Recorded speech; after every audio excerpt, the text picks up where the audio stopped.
Crore 96 crore voter है sir, क्या बात कर रहे हैं आप? नहीं, 96 करोड़ वोटर है, 90 नीदरलैंड्स ने कहा है, नीदरलैंड्स ने कहा there is no transparency। विवेक जी आपने अपनी बात रखी। विवेक जी ने कहा जर्मनी में बैन, इटली में बैन, इधर बैन, उधर बैन। अब विवेक जी पूरा सवाल सुन के जवाब देना। जर्मनी और इटली में जिसकी वकालत सुप्रीम कोर्ट करती है यूसीसी है, आप यूसीसी के साथ या सुप्रीम कोर्ट जो कहता है यूसीसी के खिलाफ?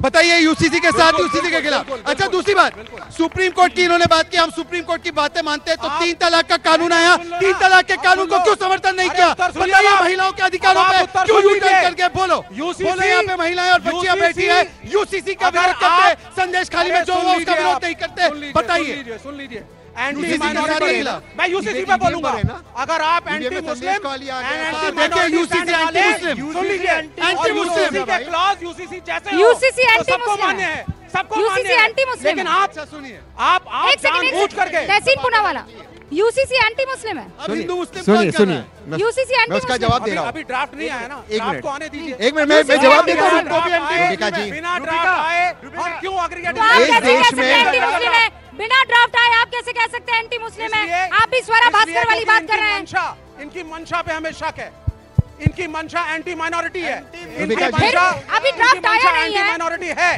सर देखिए, स्वरा भास्कर को भी प्रॉब्लम हो गई थी, अभी बच्चा हुआ नहीं है, उससे पहले आपने मुंडर करवा दिया। तो फिर ये सवाल क्यों पूछ रहे यूसीसी आप कैसे कह रहे हैं एंटी मुस्लिम है? एक सेकंड, नहीं दिया मुझे। विवेक जी आपने बात रखी, विवेक जी आपने बात रखी। तहसीन क्या हो गया भाई? ये रुबिका जी एक वाक्य का जवाब तो ले लीजिए। माइक पकड़ के क्यों चुप बैठ जाते हैं? नहीं, रुबिका जी जवाब दे रहे तो अगर भाजपा के प्रवक्ता बोलने दें। रुबिका जी एक वाक्य में अपना पूरा कर लूं, उसके बाद बोले। 10 सेकंड। देखिए, यूसीसी को लाने वाले कांग्रेसी, संविधान में डालने वाले कांग्रेसी, लाने वाले आंबेडकर जी, और पहली बार लागू किया गोवा में कांग्रेसी, और आज जब लागू करने की बात की जा रही है तो बोल रहे कि एंटी मुस्लिम है, जबकि इस चंद्रचूड़ जी जो हमारे जस्टिस है, उनके फादर ने इसकी वकालत की है, उन्हीं ने वकालत की है। फिर भी यूसीसी का ड्राफ्ट, इन्होंने यूसीसी पे कोई ड्राफ्ट नहीं तैयार किया, के प्रिंसिपल पर तो बोल रहे हैं, सिर्फ फियर फैक्टर फैला रहे हैं। कोई ड्राफ्ट तैयार, उत्तराखंड वाले के साथ, उत्तराखंड वाले के साथ बताइए यूसीसी के, where is the draft of UCC? Uttarakhand में लागू हो चुका है, मान्यवर। हवा में बात हो रही है। सर रुकिए, नहीं हवा में कहाँ, मुझे चौक पर बात हो रही है सर। अच्छा, ये यूसीसी से ये इतने प्रभावित क्यों हैं? ये महिलाओं को अधिकार मिले, इससे ये प्रभावित क्यों है? नहीं, महिलाओं को अधिकार मिलना चाहिए, महिलाओं को बिल्कुल अधिकार मिलना चाहिए। गुजरात में एक चीज है, मैत्री करार करते, जहां पे एक शादीशुदा मर्द सरकार के परमिशन से गर्लफ्रेंड रख सकता है, शादीशुदा मर्द। ये यूसीसी में नहीं निकाल रही, गुजरात में। गोवा के अंदर एक शादीशुदा मर्द अगर 30 साल की उम्र से ज्यादा उसको लड़की होती है और लड़का नहीं होता, वो दूसरी शादी कर सकता। गुजरात में, गोवा में इनकी सरकार है, इनके मुख्यमंत्री आईबीएन को कहते हैं हम ये प्रोविजन नहीं हटाएंगे। यूसीसी लाइए ना, ये प्रोविजन हटाइए। ये लोग सिर्फ कम्युनलाइज करते, कोई महिलाओं के अधिकार के लिए नहीं है। लेकिन डिबेट हो रही थी ईवीएम पे, ये चले गए हिंदू मुसलमान पे, क्योंकि दोबारा से कहता हूँ, जब जब भाजपा करती है हिंदू मुसलमान करती है। रुबिका एक सेकंड, अब ताली भी बची, एक सेकंड, अब देखो बची, अब पब्लिक भी आ गई इस साइड पर। 4 जून को यही होने वाला है, 4 जून को यही होने वाला है। लोग समझ गए आपका हिंदू मुसलमान का एजेंडा, ईवीएम पे ले गया आप हिंदू मुसलमान पे। रुकिए, जनता ये सब जानती है। जनता ने रुबिका लियाकत की मोहब्बत के लिए ताली बजाई है। मैंने कहा जनता ताली बजा दो, तो बजा दी है ताली। एक बार और बजा दो, जोरदार ताली और बजाइए। Thank you. अब यही मैं कह रहा हूँ। अब देखिए, अब मैं जनता के ही बीच में जा रही हूँ। क्या मुद्दा रहेगा? वोट डालते हो? नहीं, अभी नहीं हुआ है मेरा। अभी नहीं है? कितना टाइम बाकी? 2-3 महीना में हो जाएगा। 2-3 महीने में? तो क्या लग रहा है किस मुद्दे पर वोट दोगे, अगर दोगे तो? एम्प्लॉयमेंट चाहिए मुझे। तो मैं स्टूडेंट हूँ, तो मुझे रोजगार चाहिए। और मुझे लगता है कि जैसे कि फोर्स है, आर्मी वगैरह में आपका नहीं रहता रिजर्वेशन वगैरह, ओबीसी इसम को लेकर, तो नीट ये सब पे भी नहीं रहना चाहिए कहीं तो कहीं, क्योंकि यहाँ भी चाहिए आपको कैपेबल लोग, जो कि मतलब अपने जिनके पास ज़्यादा एजुकेशन है। इसके रोजगार एक बड़ा मुद्दा। Ma'am last week PM mutton और मछली की बात कर रहे थे, अब वो मंगलसूत्र की बात कर रहे हैं। मैं हमारे जो इंपॉर्टेंट इश्यूज हैं, बीट महंगाई और एम्प्लॉयमेंट, मैम मैं लॉ परस्यू कर रहा हूँ। अगर अपॉर्चुनिटीज नहीं देंगे तो फिर हम कहाँ से कुछ भी करेंगे? यानी एक बार फिर से रोजगार, मंगलसूत्र और इधर उधर की बात क्यों, मुद्दे की बात क्यों?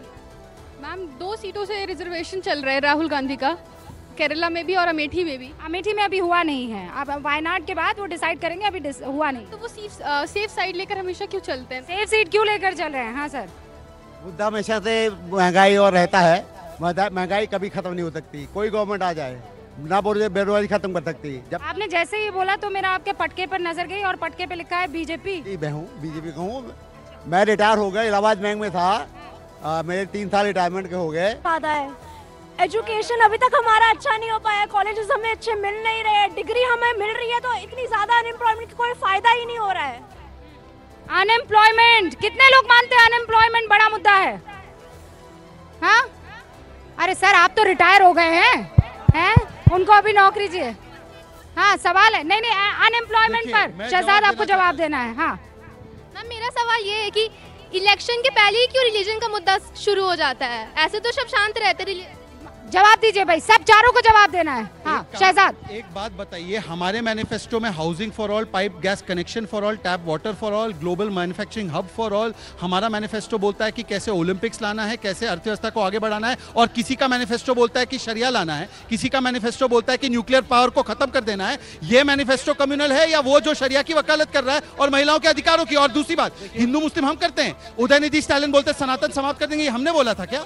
शक्ति का विरोध करना है राहुल गांधी ने बोला था या मैंने बोला था? बोलो राम मंदिर का विरोध करना, राम मंदिर को लटकाना अटकाना भटकाना और राम जी का अस्तित्व नहीं, और राम मंदिर के अंदर जब प्राण प्रतिष्ठा हुई तो उसको पाखंड कहना, ये हमने किया था क्या? पर मैं सवाल पूछना चाहता हूँ, ये कहते ना कि हिंदू मुसलमान नहीं करते, बस एक ही चीज पूछना चाहता हूँ, मैं एक ही चीज कहना चाहता हूँ, जो आरक्षण आम्बेडकर जी ने, सुन लीजिए, जो आम्बेडकर जी ने आरक्षण की व्यवस्था बनाई, वो आरक्षण धर्म के आधार पर एक धर्म को देना, ये हिंदू मुस्लिम करना बात एम्प्लॉयमेंट की है रूबिका, ये फिर धर्म पे जा रहे हैं, बता दीजिए, ये फिर धर्म पे जा रहे हैं। कौन ये धर्म के अलावा किसी चीज पे नहीं, धर्म धर्म धर्म के आधार पर आरक्षण। एम्प्लॉयमेंट सवाल है, पढ़ाई के एम्प्लॉयमेंट। विवेक जी रुकिए ना, वही पूछ रही सवाल। आप धर्म पर आपने जवाब दे दिया, अब रोजगार पर जवाब। आज बताना चाहता हूँ, जब 2014 में इनकी सरकार गई तो 11 करोड़ ईपीएफओ थे, आज 27 करोड़ ईपीएफओ जिसमें कंट्रीब्यूट किया जाता है। 11 किलोमीटर प्रतिदिन के रफ्तार से रास्ते बनते थे, आज 37 किलोमीटर से बनते हैं। 70 एयरपोर्ट थे, आज 140 एयरपोर्ट बने। ये किसने बनाया? इटली के लोगों ने बनाया क्या? और इसके अलावा आज एनएसएसओ का डेटा उठा के देख लीजिए, सबसे लोएस्ट अनएम्प्लॉयमेंट रेट 3.1% की है, राजस्थान में सबसे हाईएस्ट थी। इसीलिए जब राज्य के चुनाव हुए तो मध्य प्रदेश में 18 साल के बाद हमारी सरकार रिपीट हुई और इनकी दोनों सरकारें छत्तीसगढ़ और राजस्थान की डिलीट हुई। इसका मतलब कौन कर रहा है काम? ये जनता जानती है। विवेक जी आप बता दीजिए, आप बता दीजिए,